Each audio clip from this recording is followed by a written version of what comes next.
Hey, everybody. Welcome to the Health Babes podcast. I'm your host, Dr. Becky Campbell with Dr. Crystal Hohn.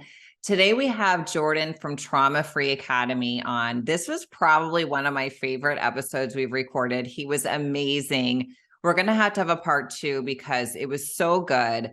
We talked a lot about trauma, how trauma affects the body and how it can affect the health. And then we got a lot into narcissism, which is a very big topic these days.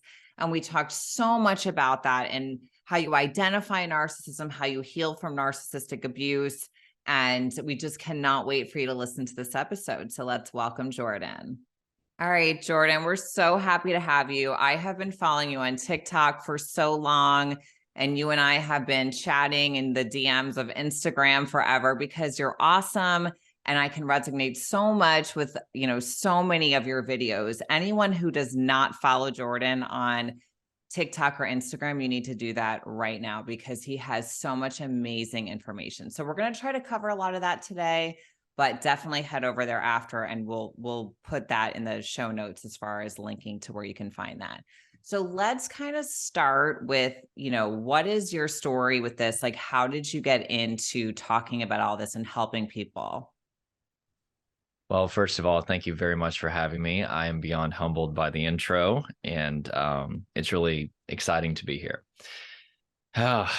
Well, to summarize, I had a very traumatic life, and I don't say that as like a woe is me, type thing or anything like that. Just objectively looking at my history, I think that it's been disproportionately more traumatic than a lot of people. I mean, there's tons of people in the world that a day in their life is more traumatic than anything that I've ever been through. But just generally speaking, I did go through a lot of trauma, and nobody ever taught me what trauma was. And so I was walking around with all of these symptoms, and I did my best to manage, just trying to accept them. I tried to distract away from them. I also just played a lot of video games. I used to play like World of Warcraft and all kinds of games, like, 10, 12 hours a day. Wow. And I also used to obsess over existence quite a bit. And I used to just dwell in the past and the future. I was obsessed with people's opinions of me. I basically was just always trying to live in my head because my body was full of chaos interoceptively. So interoception is the experience of the embodied self. And there was just constant tension and energy and emotion that I didn't know how to deal with. So essentially, to make a very long story short, after going through, severe bullying growing up, which if you want to, we can get into that. I've found that I'm getting a lot of people reach out to me that have said that when I talk about that, it really encourages them because they went through that as well. And I haven't really talked much about that. Anyway, I went through severe bullying. My parents went through just a devastating divorce very early on. I struggled immensely in school, very, very anxious. Also, I tended to put my identity and my faith in people, and they would let me down and I would just be devastated. But it all just kind of culminated whenever I was 18 and I had a really bad marijuana experience. I just graduated high school. I had absolutely no idea where my life was headed. And I was kind of thinking like, hey, well, I can just, escape and not have to, worry about the fact that I have no idea where my life is headed. And I had a very, very bad panic attack. And that's actually the first time that trauma symptoms kicked in. I started to experience something called depersonalisation, feeling out of body, derealisation. Everything started to feel dreamlike. Time felt distorted. It was basically the shutdown response, which is the freeze response. That's what a trauma response is. I had reached a state of overwhelm. And for me, it wasn't a single event. It was what's called complex trauma. You could think of it almost like a cup of water slowly filling up over a long period of time. And I was excuse me, I'm getting over a cold. It's all good. But I always tell people the marijuana incident was the straw that broke the camel's back. I was just like a pressure cooker building up, and that was all that it took because I had never really smoked much weed, and I smoked way too much. I also think that the strain was probably more of like an upper strain, and also I've done research now that THC can actually calm anxiety at lower doses, but at higher doses, it actually creates a lot of anxiety. It so anyway, does. I can second that. That's oh how yeah, I feel. absolutely. So I freaked out and I started to have all these symptoms, and again, to make a very long story short, I tried literally everything, but I was walking around in a trauma state 24/7. And I thought I was going crazy. I'd convinced myself that I was going to end up in a mental institution in a straitjacket, and my life was just deteriorated. It got very, very bad. And so eventually I was able to land on a body-based strategy. Instead of trying to use my mind to overcome my symptoms, I started to do things to befriend my body and to release this built up tension, energy, and emotion. I also finally came across the science of what was happening. I actually figured out, like, hey, I'm actually going through trauma, and that trauma is really a body that is constantly preparing for a threat that never comes. And once I started to have what's called a somatic approach, I actually recovered and I got my life back. And so I had made a commitment that if I could ever become symptom free, that I was going to spend the rest of my life helping other people become symptom free too. But I didn't actually think it was going to happen. In fact, I was certain that it wouldn't. Yeah. So whenever I finally got symptom free, I was like, oh my God, I actually am going to have to, tell people about this. So I looked at my YouTube channel, and at the time I had like 2 subscribers. I think one was my mom and the other was like my brother or something. I love And I was that. like, I'll put a video out and, maybe, a few people watch it. But then I woke up the next morning after I posted a video with a few tips on how to heal, and there was like hundreds of views. And I was getting like just comment after comment of people being like, oh my God, this is so helpful. And within a week, I think it had like thousands of views, and people were saying like, you saved my life.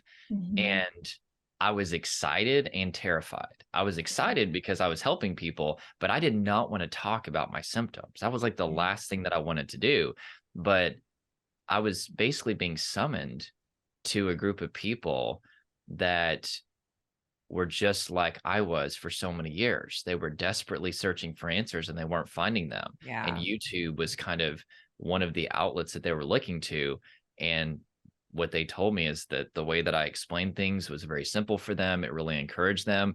And so I ended up quitting my job, and I put together an online course and started doing coaching. And that was back in, I think about 2018. So I've been doing it ever since. And now I've been able to work with every person that you could imagine, thousands of people from all around the world who are really caught in the same cycle, just with different details. They've tried the mental health system, they've tried the medical system, they've tried popular resources, and they're just not getting the help that they need. I love the mental health system, I love the medical system, but whenever it comes to trauma in particular, especially the symptoms of depersonalization, realization, there seems to just be a big gap, and people are just not getting the help they need. So what I'm doing my best to do is try to help stand in that gap and give people the encouragement that they need, the resources that they need, and teach them this body-based strategy that worked for me. So it's a summary of, 33 years. Thank you. I love so that much because for that. that's how, most functional medicine practitioners like Crystal and I, we got into what we do because we experienced it. And I think the best coaches, practitioners, whatever you want to call it, are people who have lived it, right? And they can really help people because they went through it. So they know what it is, they know what it feels like, and they know what to do about it. So I love that. And that's the number one thing that I hear is they're like, so there's something called co-regulation, which is essentially, our ability to help other people's nervous systems regulate because we're calm and we're regulated. And there's a lot of studies that are now showing that the 2 primary factors that help people heal from trauma is actually on the side of the person who's helping the sufferer, and it's positive expectancy and therapeutic relationship. Wow. And so what we're finding is that what heals humans is other humans. Now, we need a body-based approach. That's incredibly important.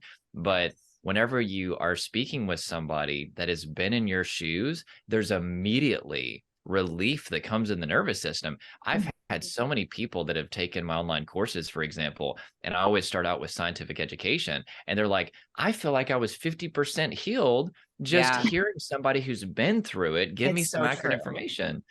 It's true. And it's like part of anxiety and stress, and is being around other people who don't understand you, right? And you feel so nervous and uncomfortable. But when you meet that person who gets it, you feel great and you feel safe, right? You know what I mean? And we've all had people like that we've been around, and that you feel so safe around them. And that's how I felt watching your videos. I'm like, he's so calming. Yes, You I know? agree with that. Yep. Yeah. Well, I appreciate that, but yeah, it's so true. So whenever it comes to like the nerdy neuroscience of this, whenever our brain perceives threat, actually the first thing that we look to calm ourselves is social engagement. Yeah. Especially we look to people's facial expressions. And if we can't find regulation in our nervous system through social engagement, then we go to fight or flight response. And if we can't fight or flee, then we go into the freeze response, right? Which is a trauma response. And so what that communicates is that we are built to look to one another for regulation in our nervous system. And so many people, they go to a therapist or a doctor who may be amazing and have such a kind heart, but maybe they just haven't really been through what they're going through. And maybe they don't even have that much knowledge of what it is and they have to look it up. Well, the person who's really looking to co-regulation to calm them is going to freak out. They're gonna be like, oh my, I hear this from my clients all the time. They're like, my therapist had to look up my symptoms, right? Or my doctor didn't even know what was going on. And that makes them panic. Oh God, if they don't even know, how are they going to be able to support me? Yeah, you don't feel safe in that No. at all. You don't Not at feel all. safe. So I love what you guys are doing, taking your own experiences and combining that, using that passion and that experience to combine with medical knowledge. That's a powerful combination. That's amazing. It is. And, that's what we find when you can combine the two, right? Really and truly, that's where people can truly heal. So you mentioned the body approach. Can you elaborate a little bit more on what that is so listeners understand a little bit? Absolutely. So it's not the traumas of your past that are causing symptoms in your present. It is your brain's perception of threat in the here and now where there is no threat that is causing symptoms in the present. Technically speaking, the anterior cingulate cortex is atrophied due to repeatedly high levels of cortisol, and that's your brain's ability to separate threat in the present and safety in the present versus in the past. And so your brain is now looking to past experiences to determine if there's safety in the present or not, or threat in the present. So a classical example is, let's say there's like a soldier comes back from Iraq or something, and he or she hears like a muffler backfire, and they start, preparing as if there's a bomb. Well, why is that? Because their ability to look to the present moment to determine safety or threat is temporarily offline because their ACC is atrophied, and their brain is looking to all the past experiences in relation to that sensory data. And what is their past history? Bombs going off, right? And so that used to happen to me. I would just constantly, my body was going into fight, flight, freeze response whenever there was really no danger in the present whatsoever. And now that my anterior cingulate cortex has been restored, now I can actually feel it. To give you a story, one time it was the 4th of July, and I'm not like a big holiday person. I forget what day of the week it is half the time. My wife has to remind me. But basically, I opened up the door and it was the 4th of July, and it sounded like a war zone was going off. I mean, it was just like, pop, pop, pop, pop, pop, right? Bottle rockets and all that stuff. And because I had forgotten that it was the 4th of July, there was like, it's hard to explain what happened, but I could just feel my brain very quickly be like, it's the 4th of July, there's no threat. And I could feel that my body didn't even really tense up that much. Right. Whereas you take somebody who's in a trauma response, because the AC is atrophied, it's going to go right to past experiences with that. So let's say they've watched movies with war. Let's say they've actually been to war or something, social media, all the shootings and things that we're exposed to. Bam, body is now in fight, flight, freeze response. Right. And so healing from trauma is about conveying safety to the body in the presence of these sensory triggers repeatedly, which will drastically reduce your cortisol levels, eventually restoring access to the ACC so you can be able to discern safety or threat in the present versus your brain looking to the past. But it's about becoming aware of what's happening in your body in real time. And this is interoception. This is the experience of the embodied self. And you're going to find, oh my God, there's all this muscle tension here. And then so you just start to relax that. And then there's energy, which you need to release the energy, which is basically cortisol and adrenaline through fast motion. So I teach people jumping jacks. You can do shadow boxing really fast, but that energy needs to be released or else it may take up to 2 days to metabolize. There could be emotion that needs to process, but essentially you intentionally put yourself around the sensory triggers, and you do things that are opposite of threat. I call this opposite response rewiring. So you're calming the body, you're releasing the energy, you're releasing the emotion if need be, and your brain through neuroplasticity is taking note of that. Like, right.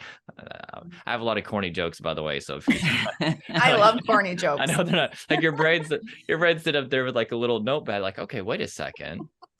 She's in this sensory trigger where there's a lion present. That's what your brain always thinks, right? Right. Your brain registers emotional distress and physical pain as the same thing. But anyway, wait a second, but she's intentionally going out of her way to expose herself to this environment, and she's calming her body, and she's getting rid of, like, her cortisol and adrenaline are going down. Wait a second. Let's start to change the association here. And if you do this, so the recipe is kind of repeated exposure plus relaxation equals desensitization, you can literally rewire your brain. This is just one part of it, right? But this is one of the major parts of it. We need to show your brain that there is no threat. But what people do, and it's okay because they don't know, but they start avoiding sensory triggers, or they're physically present, but they're interoceptively absent, meaning that some people tell me like, oh, I've never avoided anything in my life. Well, you are still avoiding though, because you're at the coffee shop, you're at the social situation, you're at work, but you're up here. You're not in your body, right? And so there's all this chaos happening that we need to tap into and release in order to show your brain that there is no threat. To summarize trauma recovery, it's all about conveying safety to the nervous system. Yeah. Right. In the form of self-regulation, which is you being able to befriend your own body, as well as benefiting from co-regulation, which is somebody else who is going to calm you as well. And if you create this sense of safety over a very long period of time, you literally rewire your nervous system and you get out of the threat responses of fight, flight, freeze response. Yeah. That was an amazing explanation. Thank you for that. I mean, we've had a lot of awesome, trauma experts and things, and you really explained that really good. Nailed it. You guys are just like, you're so kind. Oh my God. We speak the truth, Jordan. Well, it's very humbling. And, one thing, like, I've got a lot of issues. You can ask my wife. I'm just as messed up as everybody else. We're all human. We all are. We're all just as equally messed up. But one thing that I am really good at is taking complex things and breaking it down into a way that's simple and easy to understand. And so kind of my approach is I'll consume very large amounts of information from neuroscientists. I'll get on YouTube and I'll find some like neuroscience seminar that has like 200 views because it's like a 5-hour seminar. And I'm sitting there and I'll have to look up words. I'll be like, what the heck did he just say? Yeah. Especially Joseph Ledoux. If you guys have heard of him, he wrote the book called Anxious. Fantastic, but he's really hard to read. But anyway, too technical sometimes. Yeah, absolutely. So I'll take all that information and I'll be like, okay, what's a simple example? I'll be like, one of my favorites is like an apple tree. The symptoms are like apples, and everybody's trying to get rid of the symptoms because they think they're the problem. But actually, we need to deal with the root. And the root, when it comes to anxiety and trauma, is that your body is in a state of overwhelm. There's all this buildup with no release, but yet everybody that comes to me is symptom focused. They think, oh, I got to get rid of these anxious thoughts. I got to get rid of these, anxious symptoms, or, depersonalization, neuralization, or emotional numbness. And I'm like, no, that is not the problem. That's actually the solution. That's your body trying to help you and prepare to address a threat. So this is what I tell people. It's the right symptoms and the right state just at the wrong time. Imagine if it were like a car airbag deploying as you're just driving down the highway, right? The car airbag is good if you're in a car accident, and that can save your life, but it's happening at the wrong time. So that's essentially what's going on. That's what trauma is it's a threat response that's deploying at the wrong time because there's sensory data or technically somatic data that is similar to painful things from your past. And because the ACC is shut down, it's making your brain confused, thinking that there's a threat in the present. So what can we do to show the body and the nervous system that there is no threat? That's what recovery is all about. But yet people don't do that. They're trying to manage symptoms, or they're trying to get the symptoms to directly shut off. And maybe they see some success with it. If you pick an apple off an apple tree, hey, the apple's gone. We're good. It's just going to keep growing back until you deal with the roots. And unfortunately, people don't know what the roots are. They don't understand what's happening in their body. And so they're basically just on a hamster wheel, wasting their time. Yeah. And so I direct people away from the symptoms and into the body to actually deal with it. I'm sorry, go ahead. Oh, it's okay. Do you find people get really obsessive too about like what their trauma is instead of just knowing, okay, where are these feelings coming from? We need to work through them. Do you find that a lot with like the clients you work with? Absolutely. Yeah. What I find is people a lot of times will say like, I haven't gone through any traumas. What are you talking about? Because like, let's say with depersonalization, realization, these are trauma coping mechanisms. They're designed to mitigate the pain of being eaten by a lion. Well, what I tell people is trauma is not an event. It's a state of nervous system overwhelm, right?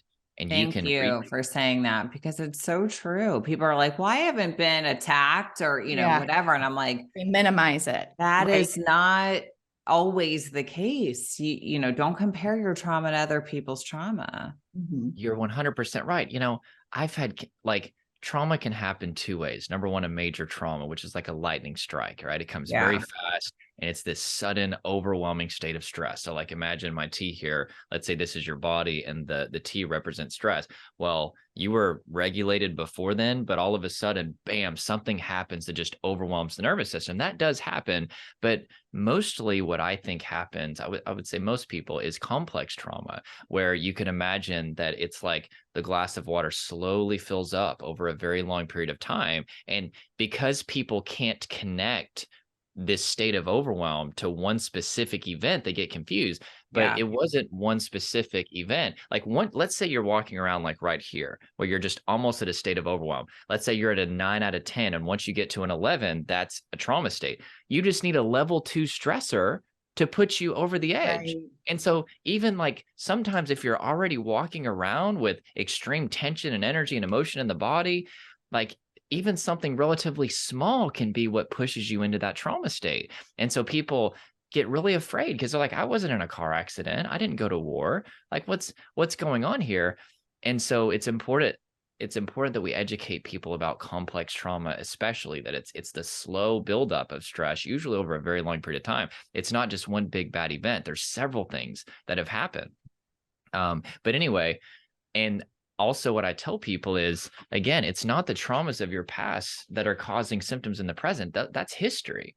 It's your brain perceiving threat in the present where there is no threat that is causing symptoms in the present. And it's your body preparing to address a threat that isn't there. So once you understand that, you start to realize, and this is kind of controversial to say this, but I believe it to be true based on the research, based off my experience, you don't even have to know what your traumas are to heal from it. Once you understand that trauma is a body that's constantly preparing for a threat that never comes, even if you don't even know the sensory data that's producing the threat response in the body, if you can tap into interoception and feel your muscles are tightening up, there's energy, and you can start to release that, your brain is reconditioning the sensory data around you to be associated with safety, even if you don't even know what the sensory trigger is. In fact, if it's a real trauma trigger, you're probably not going to know what the sensory trigger is, because once you reach a trauma state, your brain starts to register as implicit procedural memory instead of explicit narrative-based memory. And that's what really throws people off,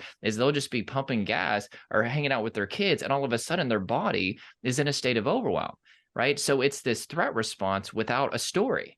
Their body is in a place of chaos and they can't connect it to any sort of memory. Right. But here's the good news. You don't have to.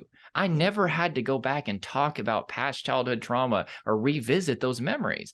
There are some exceptions in the case of extremely highly sensitized trauma memory where maybe something like EMDR can be very effective, especially if there's intrusions like flashbacks and nightmares. But I've worked with thousands of people, and only in like a dozen or so situations did we have to do that. The vast majority of people never even had to know what their past traumas were or directly visit them whatsoever. And this is freedom for people, because I've had clients that have came to me for 20 years. They've been showing up every week talking about past childhood trauma, and they're not addressing what trauma really is, which is a body that is preparing for a threat. They're not dealing with the root, and thus they just it's very sad. It's heartbreaking. And I could see people getting stuck where if they can't figure out what that traumatic, quote unquote event was, thinking that they'll never heal. And it's like, it doesn't, first of all, for most people, it's not one event. It's many things over time that have been stored in your body, never dealt with, and then it expresses itself as illness, which we see a lot, right? We see that a lot. And we're like, we need to deal with this first. And then we can start doing some of the stuff that we do, because maybe the reason you're feeling sick, or the reason that you're not getting better, is because you have all these things that have built up over time that just one day finally had enough, and they express themselves as illness. Mm-hmm. You're speaking music to my ears. I wish so many people knew this. And again, I'm always very careful with my words. I want to make sure that I honor the medical community. I have coached many doctors, and I, same with licensed mental professionals. I mean, it's especially, doctors, I think they're heroes. I mean, but with that being said, I think the system that they are a part of is really designed for disease management versus disease prevention. And I think that I love Gabor Matt's take on this is, doctors tend to look at the disease independent of, factors such as environment, lifestyle. And I can understand how that would be awkward. Like, let's say, I'm a doctor and I see somebody that's coming in and they've got a disease that's the byproduct of their, immune system being suppressed because they've been stressed out for many years. It's kind of awkward to be like, hey, you need to totally change your lifestyle. Maybe you're in an abusive relationship. It's like, a doctor isn't a therapist, and I get that, but I think there should be some questions. You guys heard of Dr. Mike? He's like he's like a doctor on YouTube. He's pretty big. You might check him out, but he's like called like the good looking doctor. Like a lot, I guess a lot of women think he's really good looking, but anyway, he basically says, like, I actually will ask them, like, hey, have you recently been through any traumas? Like, hey, how are things at home? And I love that merging. We do too. Yes. We do it all the time. We have to. Yeah. We know. I mean, we're like, listen, what's going on? But we also spend 45 minutes with our patients, so when you go to your conventional medical doctor and they're only allowed to give you 7 minutes, they can't really tap into all that. So it's not even their fault. It's just that's not what they're there to do. So that's where functional medicine is great, because we kind of tackle everything, and that's why insurance doesn't pay us. Because we spend too much time with everybody. I know. Yeah.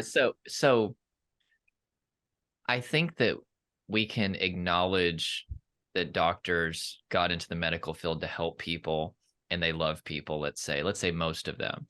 There's bad eggs in every field, right? But we can also simultaneously recognize that they are a part of a business, right? It's more it's more expedient from a business perspective to get in, get out, right? Like you said, the 7-minute thing. And I actually asked my aunt, who's a doctor, let's say somebody came to you with like depersonalization, derealisation, or emotional numbness, what would you do? She said, well, they only give us about 15 minutes. And so we would basically either prescribe them medication or refer them to a therapist, or both. And I was like, okay, this is a problem. Yeah. Well, I mean, at the very least, referring to a therapist is good, because I find most people will dismiss them and think, well, you need this antidepressant and that's it. And it's like, no, this thing needs to be unpacked and we need to figure out what's driving this. Yeah. Absolutely. I just think if like doctors were trained to even just ask like a few questions, and it's very simple actually, like, understanding the importance of environment, understanding the importance of lifestyle, which I mean, obviously this all depends on the doctor, but if they could just ask a little bit more questions and maybe, if, like you said, if they can adjust environment, adjust their lifestyle, they would get to the root of the disease. They don't have to manage it or go and talk about it. Right. Yeah, for sure. You keep mentioning the words depersonalization and realization. Can you just kind of elaborate a little bit on that? Sure, absolutely. So depersonalization is kind of, it's very uncomfortable to talk about even. I never like talking about it, but I have to because it's very important. But it's essentially this feeling of being out of body. Derealization is a sense of basically everything feels fake and dreamlike. Yeah. And these symptoms are designed to mitigate the pain of being eaten by a lion, because whenever you enter a trauma state, it's also called the shutdown response. It's basically batten down the hatches. This person's going down. Let's make their death by lion as numb and painless as possible. And so if you're being eaten by a lion and you feel out of your body, you obviously don't feel it very much. If you feel like everything's fake and dreamlike, you don't feel that pain as much. But the problem is you can experience these symptoms even if there's not any actual danger. And so whenever you're just trying to go to work and you're trying to go to school and you're feeling these symptoms of being out of body or feeling like everything's fake and dreamlike, you feel like you're going crazy. Yeah. And it's rough. I have had that, and it's super uncomfortable and strange and scary. It is. Oh, it's terrifying. And people are experiencing really death symptoms without actually dying. And so you've got these symptoms that are actually helpful in the context of being eaten by a lion. But outside of that, you're just sitting there with the symptoms and you think you're going crazy. And statistically, it's about 2% of the population that continually experiences these symptoms. I think it's probably more, especially post-COVID.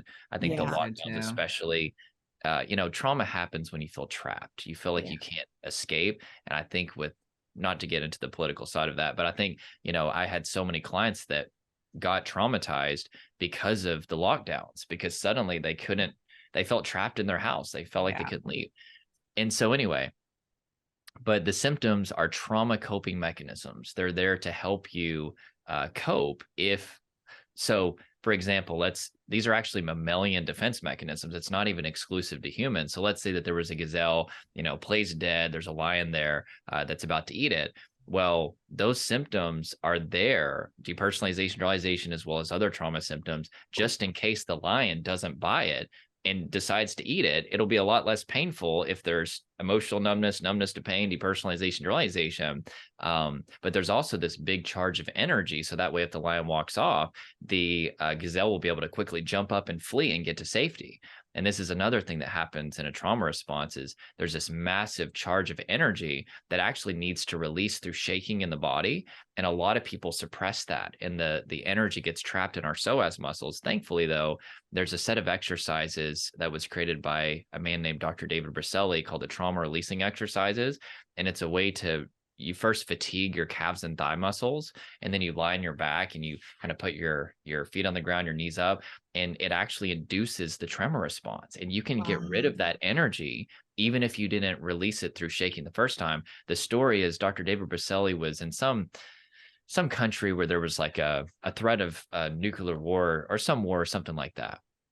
Or maybe it was some natural disaster. Don't quote me. But anyway, they were like in this bunker underground. And he noticed that the kids were shaking and they were really afraid, but the adults weren't shaking. And so he asked the adults, why weren't you shaking? I was shaking. I was scared. And they said, we don't want our kids to be more afraid because they see that we're afraid. And I think sometimes in an attempt to be strong or not be embarrassed by other people, we suppress the energy. We don't allow the shaking. Also, tears are liquid healing. We need to release that, but we suppress it. Amen. Anger, anger, we need to have a healthy outlet for anger. And so this is part of what causes trauma is you've got all this buildup with no release. Yeah. And so a big part of what I help people do is like, hey, let's release this. And once you get all that weight off of you, all of a sudden the nervous system can start to go back to homeostasis. So true. I've told this story before, but I'm going to tell it again. I was working with a somatic therapy guy, and we were talking about something that was very, going on at the present time for me. And I knew I needed to get it out of my body. And he's like, well, where do you feel it? And I had that like choked up feeling when you're trying not to cry, it was in my throat and in my chest. And I told him that, and he was like, well, let it out. And so I kind of like cried a little bit, but it was a little awkward. I mean, we're sitting there and, so then he said, okay, I want you to take your hips and move them in a circle, which psoas muscle, that's part of what the action is, right? So I'm like, okay, I start moving my hips in a circle, and I'm telling you, the floodgates opened, and I cried so hard and didn't care anymore that he was there, and it was awesome. Afterwards, I took a nap.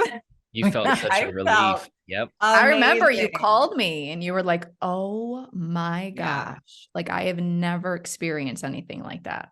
Yeah, it was crazy. And we did a course together too. Crystal and I did with all these other people on Zoom. No one could see each other, but they would have us do a lot of physical stuff, and everyone would be writing in the Zoom box, oh my gosh, because they'd have us wear these our eye covers.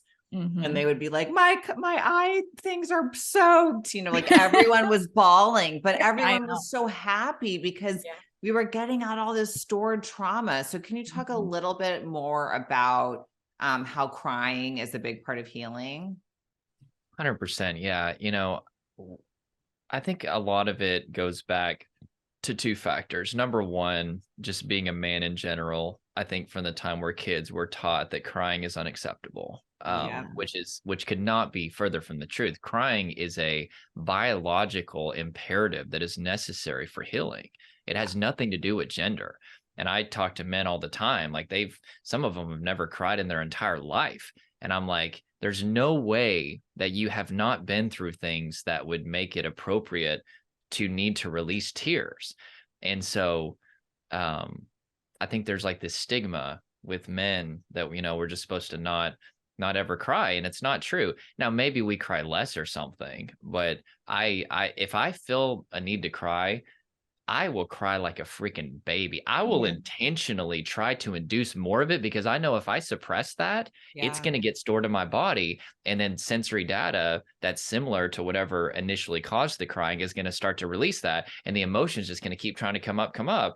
And if I keep pushing it down, well, then I'm going to basically be emotionally dysregulated. And so let's say that I feel crying like let's say like a 7 out of 10. I'll even physiologically emulate a 10 just to make sure that it's allowed to fully express itself. So I'll be like, I will like really get into it. But with crying in particular, the second factor is parenting. I think that sometimes, kids will be crying and it's annoying to the parents. And I mean, I'm a dad, I've got 2 daughters, a daughter on the way. Like I get it. It's like you're trying to eat, at a restaurant and all of a sudden your kid's crying. And so a quick way to kind of deal with that to prevent the annoyance of it or the embarrassment is just say, stop crying right now. But the problem is if we get conditioned to associate crying with threat, then especially as a child, then now, the neurological template has been laid that crying equals threat. And so I've got to find a way to suppress this. And life is suffering. Life is very freaking difficult. And you are going to have times where you're going to need to cry, whether you're a male or female. And so if you don't have a plan for that and you start suppressing it, that's going to just be one of many things that starts to get stored in the body. And now you're on your way to a trauma state. And you're going to find that you're very emotionally dysregulated, or you may go emotionally numb. See, that's the body's procedure for whenever there's a huge buildup of emotion with no release, is let's just shut off the emotion. The example that I give is, let's say that there's a house and the bathtub is overflowing. Well, I could go to the bathtub and shut off the faucet, but another option is I could go outside to the main water line and just shut off the water to the whole house. That's what our body does. Imagine the house is our body. Even if there's just emotion towards a specific situation that you're just carrying around for a long time, your body isn't just going to shut off emotion towards that one situation. Your body eventually will just numb you out to everything. Yeah. And in fact, I've got 3 clients in our coaching program right now that are completely emotionally numb. Some of them are, these people just joined, but they're starting to see results. But they're like, Christmas morning, I feel nothing.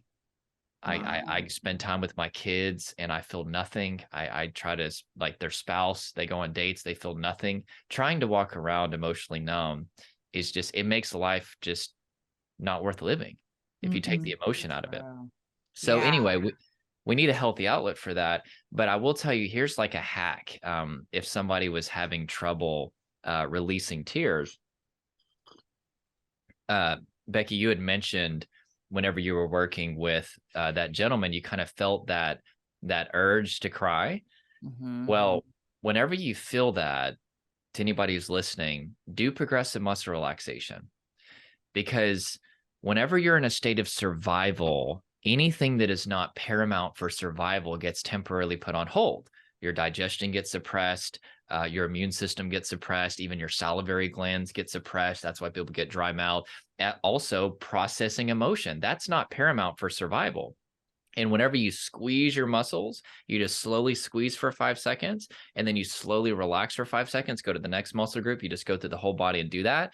You are creating this massive parasympathetic response that is going to help you get back in what's called your social engagement system, which is a state of nervous system safety. And now that you're out of fight, flight, freeze response, now everything that has been put on hold can now start to come to the surface. I have walked so many people through progressive muscle relaxation in our sessions, and they're like, why do I feel like I need to cry? Like, I didn't even tell them that we were going to process emotion. They're like, I suddenly feel this need to cry, and I haven't cried in 20 years. I'm like, yeah, it's because for the first time, you're getting back into a relaxed muscle body. You're back in a state of safety, and your emotions will be able to process, and then you just allow it to happen. That's the second part of this, is the emotions need to peak and then come down. It's like waves of the ocean. We don't process everything all at once. It's like, and I think it's a little bit more gentle on us, but it's going to come up and then it's going to come down. And then another wave will come. You just fully embrace it, allow it to peak and come down. And guess what? Now you've dealt with it. You've released it. It's out of your body and you can move on. Yeah, it's so true. It's so, I was in a relationship and it was really, the ending was very brutal. And what I had done in past situations like that is just go start dating someone else. Right. Mm-hmm. And what I did, I decided not to do that this time. And I decided to cry and just let myself cry if I need. And it would definitely, like you said, come in waves. It would be like, I'd be fine. And then I'd be crying. And I'm not a crier, just for the record. Like, I will cry at and Crystal, I'm not. I'm the opposite. Yeah. But it helped me so much because it was hard at first because I had to actually deal with what I was feeling. Yeah. And it made it weird for me. I'm like, upset, but it was something that I actually got over truly and learned from because I didn't cover it up with something else. And I let myself feel those feelings, even though they were horrible at times, but it was so therapeutic. It was great. Yeah. And everybody says they feel like a weight was lifted. And that's really, like once you start to release the things happening in the body, you're going to find that metaphorically speaking, it feels like this weight that you were just carrying around on your back is just falling off left and right. Yeah. And you just feel lighter and you feel joyful and you're able to tap into these positive emotions that you just couldn't tap into before because you were walking around in a state of survival all the time. Yeah. And you were suppressing everything. Yeah. It's like the body is designed to release things, This is kind of a funny example that I give. It's like, what's going to happen if you try to hold your urine? Well, eventually your bladder is going to probably explode. I mean, you guys are doctors. You can tell me. I don't know You're what gonna would get a happen. UTI. You're gonna get Yeah. it. Let Okay. that out, people. Let that out. Right. But see, here's the thing though, is that pressure is so extreme that we're gonna find a way to, let's say we're driving or something, we're gonna pull over on the side of the road or a gas station, whatever. But it let's say there's a buildup of hunger. Well, if we don't eat, we die. But the problem is you can have a buildup of crying, tears. You can have a buildup of anger. You can have a buildup of all these other emotions, and you don't die. You can still go to work. You can still get through the day. And I think because the consequences are not as severe, it becomes a lot easier for people to carry these things around for decades, right? Yeah.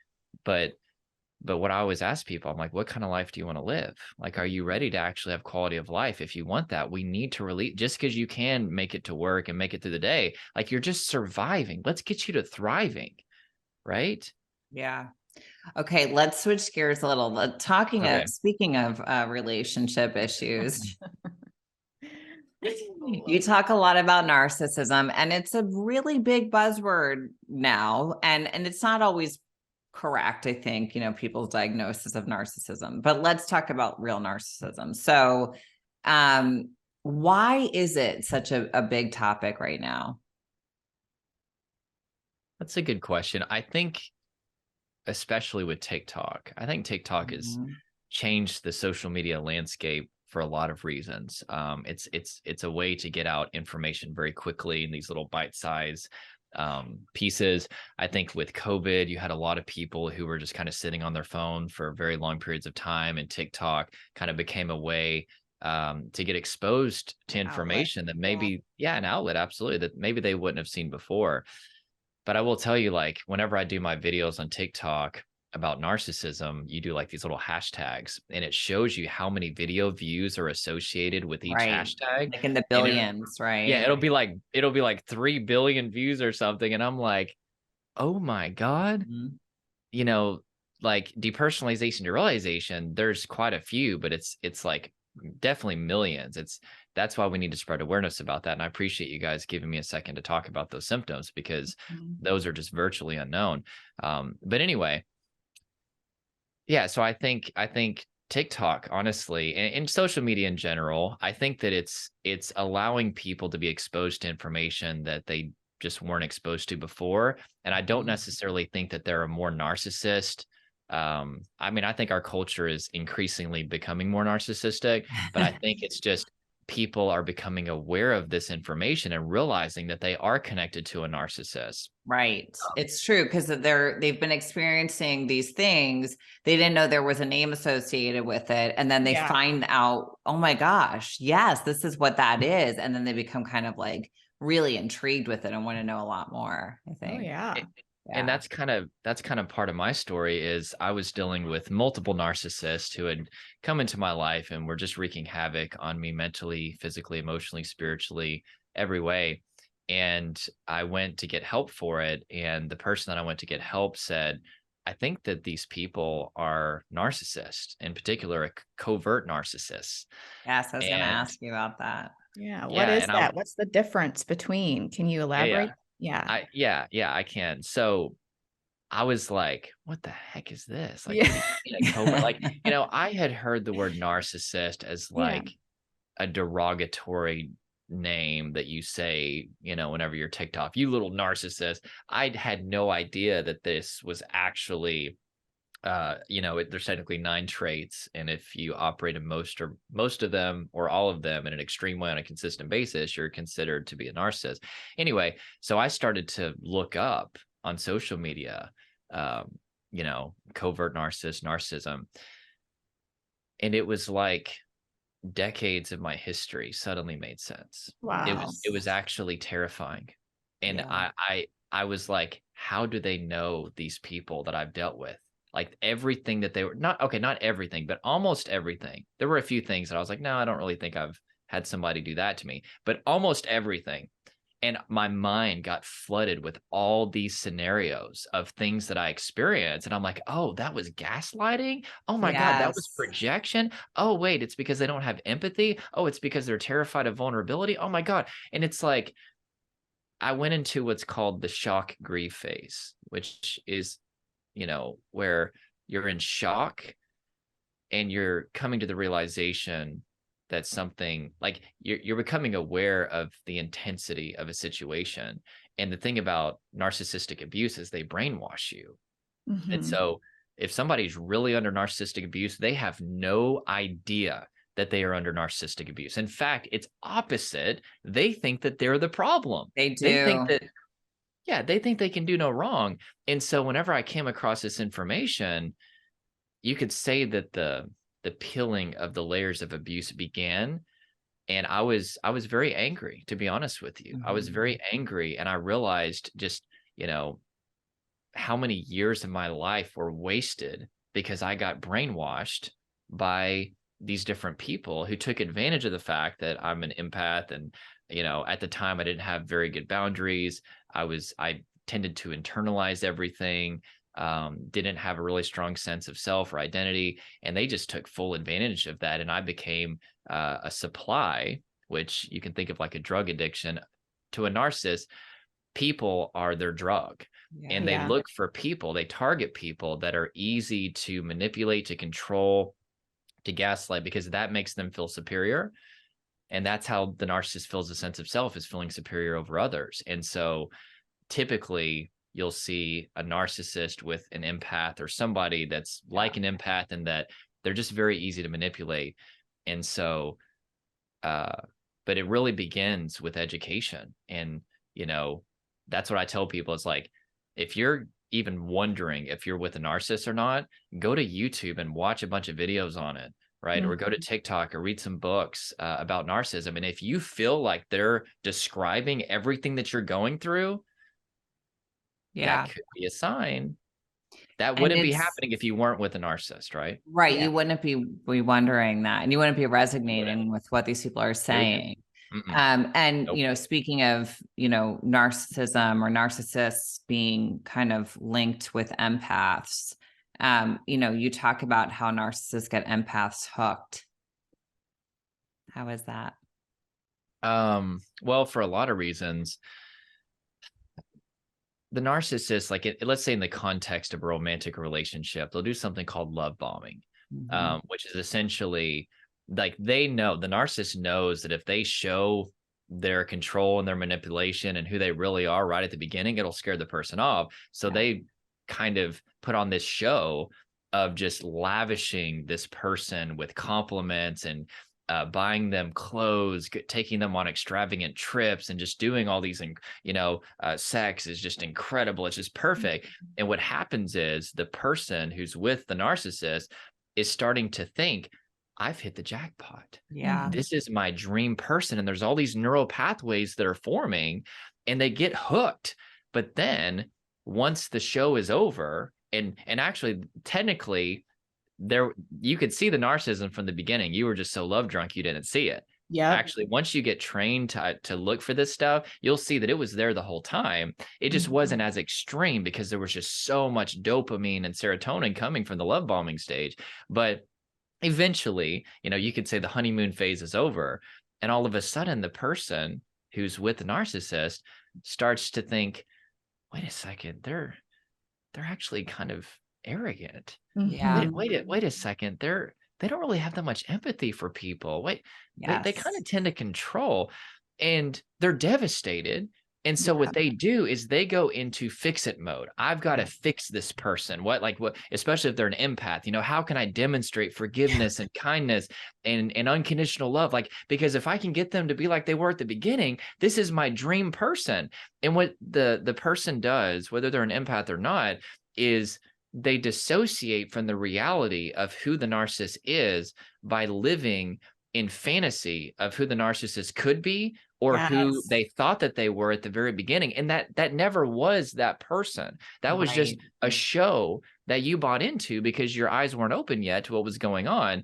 And so part of how I help people build up the courage to walk away from the narcissist is I'm like, you have to stop living in a fantasy that one day the person that you thought that they were at the beginning is going to start to be there at the beginning, or is going to start to be there now. They never were that person. And you also need to stop living in the fantasy of the future, hoping that one day they become who you want them to be. You need to look face to face with the reality of who they are. And you also don't need to look to the last week. You don't need to look to the last 3 months, because whenever somebody's under narcissistic abuse, they'll tend to kind of get tunnel vision for like the last week, because if they look at the last year, they're going to see a pattern that is undeniably reflective of the fact that they are with somebody that is incapable of having a healthy relationship, and they need to walk away. So you'll hear the victim say things like, "Oh, they're not that bad.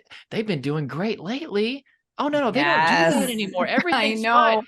And they'll also tend to minimize the behavior and abuse of the narcissist. They'll say like, "Oh, well, their childhood was really bad and they've been really stressed out at work." And that's them absorbing the victim story of the narcissist. The narcissist is the ultimate victim. They think that everything is everybody else's fault. And you spend enough time with the narcissist, you're going to start to absorb that story, and you'll tell that to your friends and family whenever they're saying like, "We feel like something's off. Like, you let them treat you like that." But then the victim will basically tell that story that they're being told by the narcissist, the victim story of like, "Oh, no, actually it's not their fault, because I mean, they're going through this, this, and this, and they had a rough childhood and work stress and all these things. And they've been doing better. Look at the last week. They haven't been that controlling lately. We didn't fight today. We didn't fight today. We're good." Yeah, it's so true. And what I've noticed is there's always something, right? So let's say they have this thing they're going through. Let's say they're going through a child custody battle with their ex, right? And they're being really mean. And you're like, "Well, I know, but it's just because they're going through this." Okay, then that thing ends. And you're like, "Okay, we're going to be good. That guy in the beginning, or girl, whatever, in the beginning is going to be back now." And then there's always something else. There's always something that they're a victim to in their mind that they're going to use as their excuse to treat you like crap. And also in the beginning, when they're love bombing you, you will see glimpses. You'll see those little tiny glimpses, but you ignore them because the love bombing feels so good. But you're like, "That was weird." And then it kind of goes away. And then those glimpses become bigger and bigger and bigger. So you can't think, but they'll go back to who they were. No, they're going to just continue to get worse and show you who they really are more and more and more. Don't you see that? Absolutely. Yeah. You really have to understand who a narcissist is. In my opinion, a narcissist is governed by 2 things. Number one, a sense of superiority. And that's because they don't have a healthy sense of self. They derive their sense of self from feeling superior. But then number 2, a fear of vulnerability. The narcissist is incredibly emotionally dysregulated. They do not know how to handle emotions. And so gaslighting, control, projection, all of these behaviors becomes 2 things. I say it's a shield and a scepter. It's a shield to attempt to allow them to avoid the pain that could come if they're vulnerable. And it's also a scepter to allow them to feel superior, right? Because whenever I'm in control, it's about me, right? I'm superior.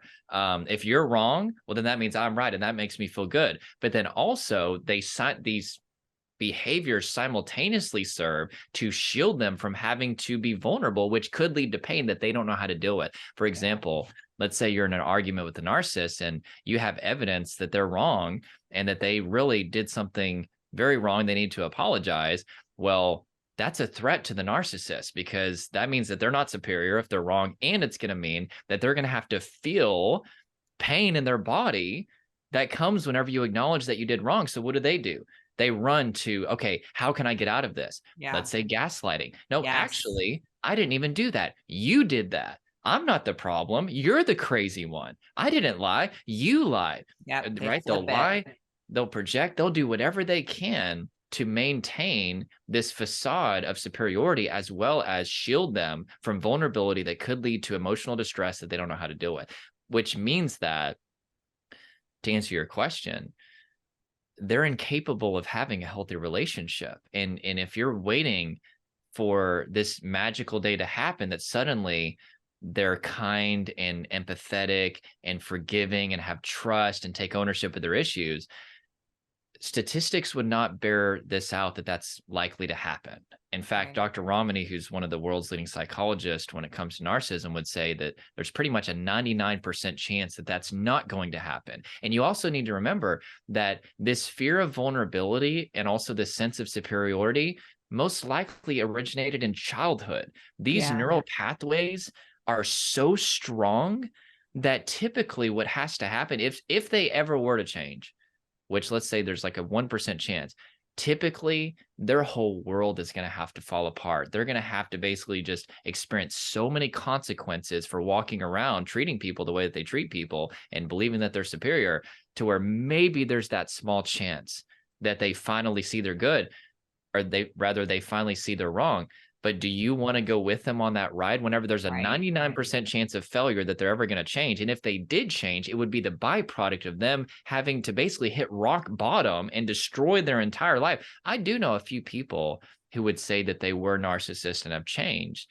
But, looking at Dr. Ramani, she says they never change. And I think she's definitely the person to listen to. She's great. Yeah. She's fantastic. Yeah. And one thing too, I think, is that just because someone has a reason, quote unquote reason behind the way that they are, doesn't mean you need to stick around for the abuse that they're giving you. Mm-hmm. And I hate that, because everybody has a reason for why they are the way they are, but it doesn't mean that it doesn't hurt still, and that it's not wrong. And that, and that's what I hate when I hear people say, well, he's like this because his mom was mean to him when he's young. Well, so you get to have someone be mean to you every day? Like, I don't understand that. I mean, good for you that you can see why, but get out of there. It's not going to change.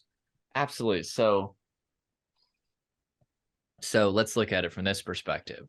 If I wanted to play the victim, which I never do, but if I wanted to play the victim, I've got a lot of stuff that I could pull out. Right. I could be like, oh my God, my parents divorced, whenever I was very young, and the police had to be called. And, there was just constant chaos in my childhood growing up. My dad was always working. My mom wasn't around. We basically raised ourselves, and I was severely bullied for years and years and years. I could literally pull out all kinds of stuff. But the difference between me and, let's say, a narcissist is I don't need to play the victim, because I can take ownership of my history, the things that I'm responsible for, or just take ownership of my response to my traumatic history. And that creates emotional distress, but I know how to deal with that. That doesn't cause me to collapse. And I don't need to feel superior to feel a sense of self. So whenever you need to feel superior to feel a sense of self, and you're terrified of vulnerability, you basically take on the identity of a victim. It's like, if we were to look at the opposite of taking ownership, what is it? It's being a victim, right? And a victim, which people are victims, don't get me wrong, but a victim is somebody who is not empowered, right? And so with the narcissist, if they do take ownership and they recognize that they are empowered to actually, bring change in a situation or repent of their wrongdoing, well, they're going to experience severe emotional distress that they don't know how to deal with. And it's going to mean that they're acknowledging wrong, which makes them not feel superior, which completely collapses their entire identity. Yeah. Wow. I think that something I really am conscious of, being a single woman in the dating world, is I look for people who can admit that they have done something wrong, or, whatever, people who don't feel the need to be superior all the time. There's nothing more attractive than someone who's humble, and that's something you really need to look for. Cause I've been with narcissists, and it's very hard. It's very hard. It doesn't work. Well, never. It's impossible. Yeah. Because like we talked about at the beginning, I love what David Goggins says, which I won't say the F word, but he's like, everybody is just as effed up as everybody else. Yeah. Some people are just better at hiding how effed up they are than other people. Like, if you get into a relationship, whether you like it or not, you are carrying baggage into that relationship. You've had painful past experiences that are going to intrude into your perceptual system of threat in the present. And you're going to basically be getting really angry or anxious, even though maybe this person is nothing like your ex is, but they're saying or doing something that's similar to painful things from your past. And the person that you're with is going to have to be patient with you as you're learning to desensitize that. You're going to make mistakes. You're going to have flaws. You're always going to be trying to have a good work-life balance, a good family balance. It's freaking hard. And you're going to manifest weakness. So if you're in a relationship with a narcissist, though, they won't allow themselves to take ownership of mistakes or manifest weakness, because that would make them not feel superior, which means that they don't feel good about themselves, and it would make them experience emotional distress that they don't know how to deal with. So what happens is, it's like the balance, and think of it like a balance. In a healthy relationship, you've got both people acknowledging that they do things wrong. They apologize when they do that. They allow themselves to be vulnerable. But whenever you've got the narcissist always up here, appears to be perfect, never does any wrong, guess who's going to have to take ownership for everything in the relationship that goes wrong? Exactly. The other person. And they're going to feel like they can do no right. They're going to, their identity is going to be crushed. They're going to think, I'm just a terrible person, because every time something wrong happens, the narcissist uses gaslighting, projection, lying, all these manipulative tactics to turn it around on the other person. So that's why, if you've been under narcissistic abuse, there's a lot of healing that has to happen, because you've been brainwashed into thinking that you can do no right, when in reality, you're just like everybody else. You have issues, but you're not this evil tyrant person that you've been brainwashed into believing. That is the byproduct of being with somebody that is incapable of recognizing their wrongdoing, because then they wouldn't feel superior, and then they would feel emotions they don't know how to deal with. You were with an abusive person. You weren't the problem. They were the problem. I think sometimes people are afraid to admit that. Like, sometimes you're with a toxic, abusive person. And I see a lot of people who are under narcissistic abuse. They'll be like, yeah, but I haven't been perfect though. Yeah. Who has been perfect? Always say that. Yes. It's again, that thing where they feel they need to claim the ownership of the issue. It's sad. And that's the problem too with being an empath, is you're overly aware in general of what you do wrong, right? You're like, oh God, like, somebody, which I've got very strong boundaries now. You have to, as an empath, to survive in this world. But, years ago, absolutely, somebody would cut me off in traffic, and I'd be like, oh my God, are they mad at me? Oh my God. And I would just replay it. Or like, I would say something to somebody, and I wouldn't feel like I said it right. And I would pick up that they were like, just not receiving it right. I'd spend days beating myself up, So a narcissist has a proclivity of internalizing everything and assuming that they're wrong a lot of the time anyway. The narcissist loves that. Because if they can be with that person, then all they got to do is say, no, actually, just a little gaslighting, little projection. No, actually, you're the narcissist. Oh my God. You want to drive an empath crazy? Right. Call them the narcissist. Right.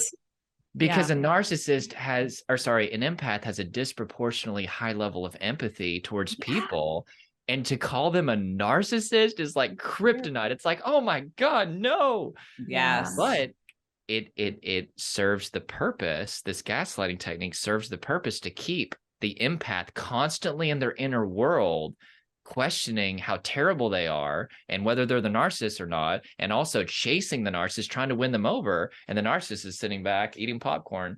I love this. I feel constantly superior. They feed on it. That's don't you think that's a good sign of a narcissist? People who love that, like, you can even tell with people who post things on social media, the people who post things that are going to get a lot of backlash and they love that. I will post nothing controversial because it will ruin me. If I have to deal with that. I cannot handle that negative. I can't either. And I look at people and I'm like, how are you dealing with this? And I'm like, they're thriving on this. They love this. It's crazy. We could go on about this for hours. And I think we're going to have a part 2. Unfortunately, we have to wrap this up right now. Okay, but cool. I love you, Jordan. You are the best. And we are definitely going to pick this up where we left off, because we could just go on and on and on. But before we go, can you just tell everybody where they can find you? Absolutely. Thank you. And I also, I didn't know how much time we had today. If we could get into more of what you guys do as well, I would 100%. Love to hear about kind of your approach and everything to medicine. So yeah, thank you for having me on here. This was an absolute blast. You guys are also amazing. And yeah, so if you want to find me, I'm on YouTube, I'm on TikTok, I'm on Instagram, and it's under Trauma Free Academy. And so just check it out. We do have a masterclass, the 5 shifts to heal from trauma, anxiety, panic, and depersonalization, derealisation. Kind of gives you the 5 shifts that you need to make, as well as if you're watching this probably 2 months in the future. So what is today? 11/18/22. We're also working on a free masterclass for healing after narcissism as well. And that'll be going to be available. A good one. Absolutely. We're very excited about that. And I'm going to really start to include that more in the platform because there's a lot of people that are suffering. But anyway, thank you. Thank you. This is awesome. You're great. Yes, we will have a part 2. So feel free, guys, to email us questions at healthbabespodcast@gmail.com because we love questions from you guys, and we will definitely have a part 2. So thanks everybody for listening. Thank you guys so much for listening to this episode. And if you love this episode, please leave a review. It only takes a couple minutes. And you can find out more about us on drbeckycampbell.com. And you can follow us over at Instagram on @healthbabespodcast, @Dr. Becky Campbell, and @Dr. Crystal Hohn. Have an amazing day.